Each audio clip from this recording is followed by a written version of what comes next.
সেই বন্ধুরা আমাদের পাশে নেই। আমাদের মিত্ররা আমাদের এখন আর বিশ্বাস করছে না, আমাদের অবিশ্বাস করছে। তারা আমেরিকার ডাকে কেউ পাশে আসছে না। এই সব কুকর্ম, কুকাণ্ড ট্রাম্প করেছে। তার কারণে আজ আমেরিকা একা হয়ে পড়েছে, যেটা আমেরিকার কি বলবো 250 বছরের ইতিহাসে এরকম ঘটনা খুব কম ঘটেছে। কমলা হ্যারিসের এই বক্তব্যটি আমার কাছে খুব যৌক্তিক মনে হচ্ছে। ট্রাম্প প্রতিদিন বিনোদন দেওয়ার জন্য ট্রুথ সোশ্যালে যাই বলুক, তিনি কিন্তু পাক্কা খেলোয়াড়। কারণ মার্কিন প্রেসিডেন্ট হওয়ার দৌড়ে তিনি শুধু বিজয়ী হননি, তিনি রিপাবলিকান শিবিরেও লড়াই করেছেন। তবে সাম্প্রতিক সময় কয়েকটি জরিপে দেখা গেছে রিপাবলিকানদের মধ্যে তার জনপ্রিয়তা 30% চলে আসছে। অর্থাৎ এটা ফুল আমেরিকার জরিপ বাদ দেই, শুধু রিপাবলিক যে দল থেকে ট্রাম্প প্রেসিডেন্ট হয়েছেন সেই দলের মধ্যে তার জনপ্রিয়তা 70% গায়েব হয়ে গেছে। তাহলে মূল অ্যাভারেজ যদি পাকিস্তানিদের হিসেব করি, মধ্যবর্তী নির্বাচনে ট্রাম্প একটা বড় রকম মূলা পাবেন আশা করা যাচ্ছে। দর্শক, আসছি 2 নম্বর খবরে। ইরানের পররাষ্ট্রমন্ত্রী খুব গুরুত্বপূর্ণ একটি কথা বলেছেন, আব্বাস আরাগচি। তিনি বলেছেন, যখনই ইরান একটি শান্তির দিকে এগোতে শুরু করে, যখনই পৃথিবী বা বিশ্ব একটি সুন্দর সমাধানের দিকে এগোতে চেষ্টা করে, তখনই আমেরিকা হঠাৎ করে আক্রমণ করে বসে। আব্বাস আরাগচি বলছেন, যখনই আমরা আলোচনার মাধ্যমে একটি টেকসই সমাধানের দিকে এগোই অথবা শান্তির জন্য এগোই, যখন সমাধান খুঁজে বের করার পথে হাঁটি, তখন দেখি আমেরিকা হঠাৎ করে একটি আক্রমণ করে সবকিছু ভেস্তে দেয়। কাল রাতে সেই ঘটনাটি ঘটেছে। আমেরিকা হুট করে ইরানের মধ্যে ঢোকে এবং ইরানের কি বলবো বন্দর আব্বাস পর্যন্ত প্রায় চলে আসে। এরপর ইরানের উপর আক্রমণ করে, ইরান পাল্টা অ্যাটাক করে। কালকে রাতে যে খবর পেলাম সেখানে হলো কেশম বন্দর এবং বন্দর আব্বাস, এখানে আমেরিকা প্রথমে ব্যাপক অ্যাটাক করে এবং বলা হয় যে ইরানের কিছু কার্গো জাহাজ আটক করে নিয়ে যায় আমেরিকা। এরপর বাহমান পিয়ারে, ইরানের একটি অঞ্চল, সেখানেও বড় রকম শব্দ শোনা যায়। ইরানের এই যে কটা জায়গার নাম বললাম, কেশম বন্দর, বন্দর আব্বাস এবং বাহমান পিয়ারে, মার্কিন যুক্তরাষ্ট্রের শক্তিশালী বোম্বিং, সেটা যুদ্ধ বিমান এবং মিসাইলের মাধ্যমে এটি রেকর্ড করা হয়েছে। এবং ইরানের এখন পর্যন্ত ক্ষয়ক্ষতির পরিমাণ বলা হয়নি, বলছে যে প্রচন্ড শব্দে বিস্ফোরণ হয়েছে। এর পাল্টা জবাব দিয়েছে আবার ইরান আমেরিকাকে শক্ত জবাব দেওয়ার পর আমেরিকা দ্রুত তার যুদ্ধ বিমান নিয়ে পালিয়ে যায়। মার্কিন 3টি যুদ্ধ বিমানে ইরান পাল্টা হামলা করে। এরপর রাতে এবং সকালে, শুক্রবার সকালে, আজকে তো বাংলাদেশের শুক্রবার, তো 8 তারিখ, আজকে কিন্তু 8 মে, তো সকালবেলা ইরান শুধু আমেরিকা নয়, দুবাই আন্তর্জাতিক বিমানবন্দর সহ দুবাইয়ের মানে আরব আমিরাতের কয়েকটি স্থানে মিসাইল এবং ড্রোনের অ্যাটাক চালায়। এ ব্যাপারে ইরান কোনো মন্তব্য করেনি, কিন্তু আরব আমিরাতের যেই প্রতিরক্ষা দফতর, সেখান থেকে স্টেটমেন্ট দেওয়া হয়েছে যে ইরান আরব আমিরাতে ব্যাপক অ্যাটাক করেছে ড্রোন এবং মিসাইলের মাধ্যমে। দর্শক, আরব আমিরাতকে নিয়ে অনেক লম্বা একটা খবর আছে। তার আগে বলি, আরব আমিরাতের প্রেসিডেন্ট বা রাষ্ট্রপ্রধান, প্রেসিডেন্ট তো না, ওদের রাষ্ট্রপ্রধান যেটা কি বলে, তো এমবিজেড মোহাম্মদ বিন জায়েদ, তার সাথে নেতানিয়াহু টেলিফোনে আলাপ হয়েছে এবং বলা হচ্ছে যে দুজনের মধ্যে বেশ কঠিন একটা সমঝোতা, শুধু না, ইরানকে মোকাবেলায় একটা বড় পরিকল্পনা তৈরি হচ্ছে আরব আমিরাত এবং ইসরায়েলের মধ্যে। মিশরের president Abdul Fattah al CC, তিনি এসেছিলেন আরব আমিরাতে এবং একটা যুদ্ধ বিমানের বহর নিয়ে এসছেন। আরব আমিরাতকে রক্ষায় মিশর কাজ করবে এবং আরব আমিরাতের পাশে থাকবে এমন ঘোষণা শুধু দেননি, আরব আমিরাত মিশরের ভূখণ্ড রক্ষার যত রকম সিদ্ধান্ত নিয়ে সব নেবে। প্রশ্ন হলো, ইসরায়েলের মিত্র আরব আমিরাতকে রক্ষায় মিশরের এত প্রেম, ফিলিস্তিন ইস্যুতে আমরা রাফার সীমান্তটা খুলতে দেখিনি। যখন ইসরায়েল ফিলিস্তিনিদের মারছে, তারা যারা নিরীহ নারী পুরুষ পালিয়ে রাফা দিয়ে মিশরে ঢোকার চেষ্টা করে, সেখানে আটকে রাখে। এবং সেখানে বোম্বিংয়ে প্রচুর ফিলিস্তিনিরা প্রাণ হারায়। ব্রাদারহুডের প্রধান ডক্টর মুরসিকে পতন ঘটিয়ে সেনাপ্রধান Abdul Fattah al CC America এবং ইসরায়েলকে বেশ খুশিতে রাখে। অর্থাৎ এই কাজটি করে সৌদি আরব, আরব আমিরাত, ইসরায়েল, আমেরিকা মিলে। অর্থাৎ মিশরের সিসি সরকার বসে মুরসিকে সরিয়ে, কারণ সিসি সরকার ইসরায়েল কি বলে মুরসি সরকার ছিল ইরানের বন্ধু, তুরস্কের বন্ধু, ফিলিস্তিনের বন্ধু, অর্থাৎ নির্যাতিত মুসলমানদের বন্ধু, এবং ইসরায়েল তাকে কোনোভাবে সহ্য করেনি। একটি গণতান্ত্রিক সরকারকে সরিয়ে দিয়ে সিসি এখনো ক্ষমতায় বসে আছে। এখন আমেরিকার কোনো হেডেকে লাগে না। আমেরিকা গণতন্ত্রের কথা পুরো পৃথিবীতে বলে, কিন্তু ইসরায়েল নামক মিশর নামক দেশটিতে কেমন গণতন্ত্র চলছে জানি না। পাকিস্তানের মতো জায়গায় কোনো গণতন্ত্রের নাম নেই, কিন্তু বসে আছে ফিল্ড মার্শাল আসিম মুনির রাষ্ট্রপ্রধান হয়ে, কিন্তু নামে মাত্র তিনি সেনাপ্রধানের চেয়ারের নামটি উল্লেখ করছেন, কিন্তু তিনি সমস্ত ক্ষমতার মালিক। আমেরিকা তার ইচ্ছে মতো তার পছন্দের ব্যক্তিদেরকে এভাবেই বসান, তখন তাদের গণতন্ত্রের কথাগুলো শুনলে আসলে হাসি পায়। তো আজকে মিশর আসছেন আরব আমিরাতকে রক্ষায়।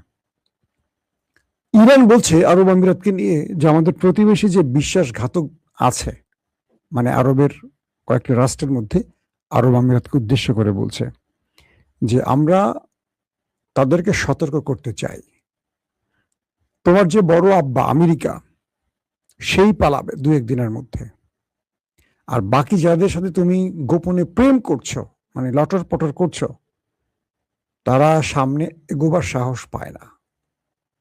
তোমাকে সতর্ক করছি, তুমি ইরানকে নিয়ে ষড়যন্ত্র করো না।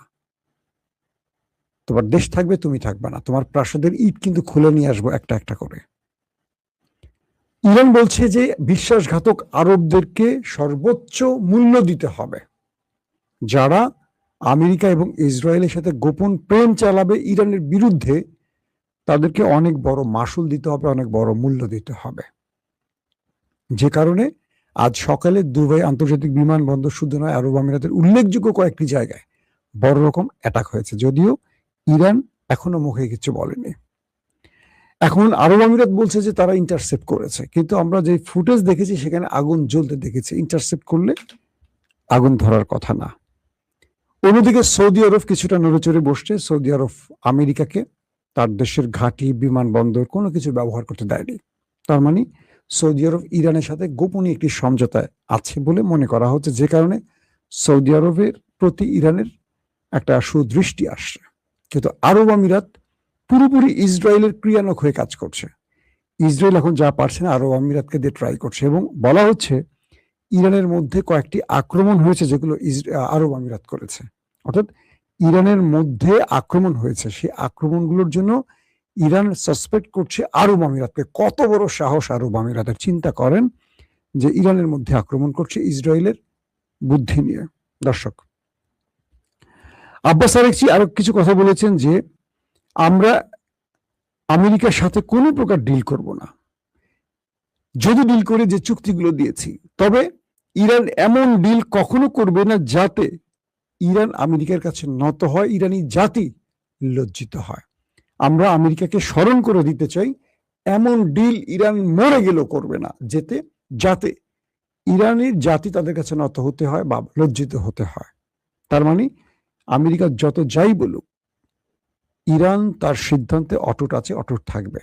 আমেরিকার ইচ্ছা মতো নড়াচড়া করবে না, এটি কনফার্ম।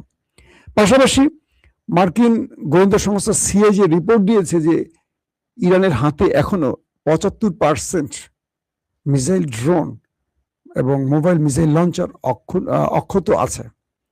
আব্বাস আরাকচি বলছেন এই তথ্যটি সঠিক নয়। ইরানের কাছে 120 অস্ত্র এখন অক্ষত আছে। এখন বলবেন 100 ভাগের মধ্যে 120% হয় কি করে? মূলত আব্বাস আরাকচি বোঝাতে চেয়েছেন, আজকের দিনের আমার প্রথম দুটো লাইভে আমি কথাটা আবারও রিপিট করছি, মূলত আব্বাস আরাকচি বোঝাতে চেয়েছেন যে আমেরিকার গোয়েন্দা বাহিনী সিআইএ বলছে 70-75% আছে অক্ষত। বিষয়টা তা না।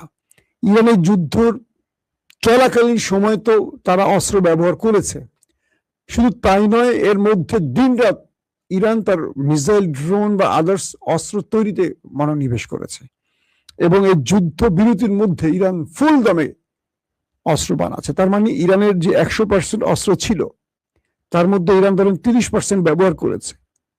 30% শুধু ব্যবহার করছে, সেটি মার্কিন গোয়েন্দারা তথ্য দিচ্ছে, কিন্তু ইরান এর মধ্যে আরো 50% তৈরি করছে। তার মানে 120। 30% হলে হয় 100, আরো 20 মানে কি 50। অর্থাৎ ইরান যে পরিমাণ অস্ত্র ব্যবহার করছে তার চেয়ে দ্বিগুণ হারে তারা এখন তৈরি করে মজুত করছে, কারণ সামনে বড় লড়াইতে ইরান শত্রুকে শক্ত জবাব দেবে। তার মানে ইরান এই মুহূর্তে তাদের হাতে 100 নয় 120% মিসাইল লঞ্চার, ড্রোন মজুদ রয়েছে, এবং এগুলো শত্রুর সাথে ব্যবহারের জন্য প্রস্তুত রাখা হয়েছে।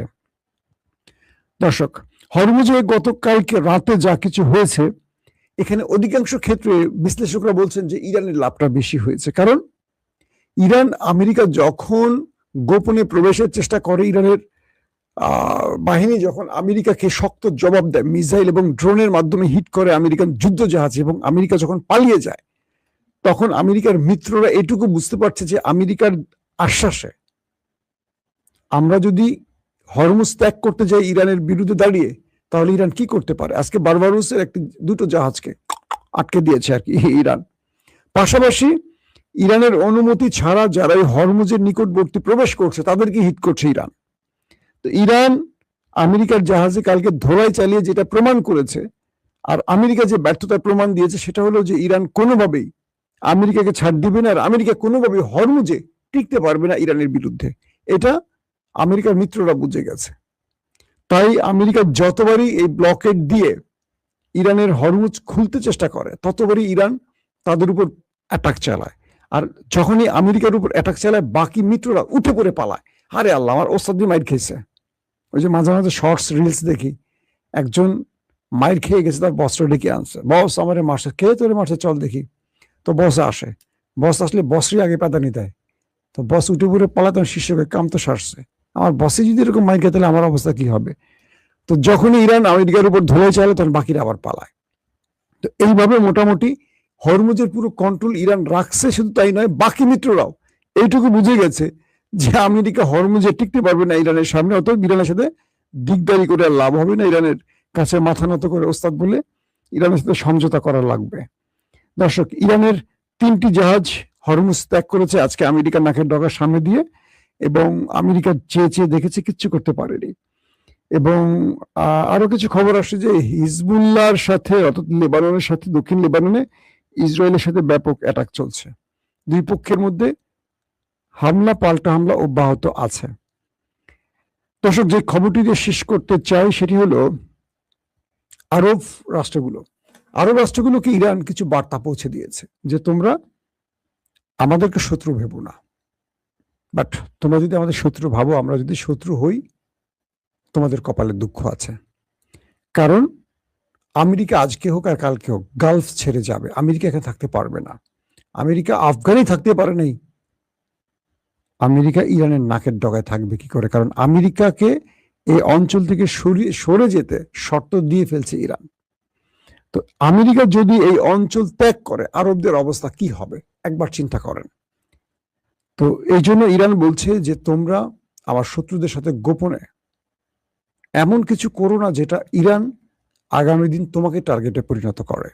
তো আরব আমিরাত এবং ইসরায়েল বারবারই ট্রাম্পকে বা আমেরিকাকে যুদ্ধে টেনে আনার চেষ্টা করছে, এটা মোটামুটি প্রমাণিত হয়ে গেছে। এবং আমিরাত মুসলিম বিশ্বের যে বিস্ফোরা, যাকে আমি সবসময় বলি মুসলিম বিশ্বের বিস্ফোরা, তারা আজকেও ইরানের বিরুদ্ধে নতুন করে পরামর্শ বা ইসরায়েলের সাথে পরিকল্পনা করেছে। এবং ইসরায়েল বা মিশর বিদেশি সেনাদের ঢোকানোর চেষ্টা করছে আরব আমিরাতে, এমন অভিযোগ উঠেছে ইরানের পক্ষ থেকে।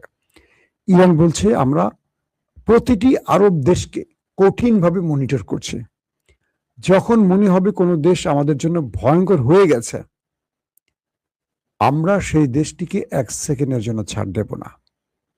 সেই দেশটিকে মানচিত্র থেকে মুছে ফেলার জন্য যা করার লাগে ইরান করবে, এক তিল তাদেরকে ছাড় দেবে না। এখন ওমান ইরানের পক্ষে দাঁড়াচ্ছে, সৌদি আরব মোটামুটি ইরানের সাথে সমঝোতা করছে গোপনে। কাতার ব্যালেন্স করে চলছে, বাট ইরানের সাথে একটা ভালো সম্পর্ক আছে। বদমাশি করছে দুটো দেশ বেশি, আরব আমিরাত আর জর্ডান।